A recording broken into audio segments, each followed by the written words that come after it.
Question est motivée par l'incertitude qui règne aujourd'hui dans le domaine des transports, je dirais au niveau mondial, mais surtout par l'inquiétude des personnels insulaires, dont des représentants syndicaux sont aujourd'hui présents dans notre hémicycle. En décembre dernier, l'exécutif nous présentait son rapport sur la délégation de services publics pour les transports maritimes de passagers et de marchandises entre Corse et continent dans le cadre de la continuité territoriale. Lors de la procédure d'appel d'offres, vous avez mené des négociations avec les candidats délégataires qui ont abouti à la validation finale d'une offre caractérisée par une hausse significative du montant de compensation alloué aux délégataires. Le maritime prendra donc une part plus importante sur l'enveloppe de continuité territoriale. Vous vous êtes félicité de l'issue de ces négociations, mettant en avant le sauvetage du service public, des ports secondaires, de l'approvisionnement du territoire en fret. Le service public, c'est justement ce qui nous importe et nous inquiète.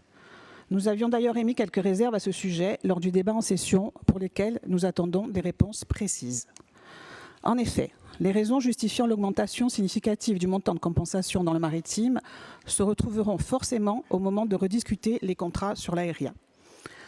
Avec une enveloppe de continuité territoriale constante, êtes-vous en mesure de garantir aux usagers que le service public sur l'aérien ne va pas pâtir de l'issue des négociations sur le maritime ?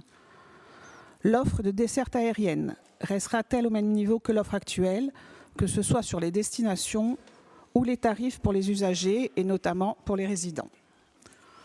Au-delà de l'aérien, si le niveau de la dotation de continuité territoriale tel qu'il est actuellement hors dotation exceptionnelle complémentaire venait à ne pas suffire pour financer les DSP maritimes et aériennes, quelles pistes envisagez-vous afin de ne pas puiser dans les ressources de la collectivité de Corse et donc empiéter sur d'autres services publics?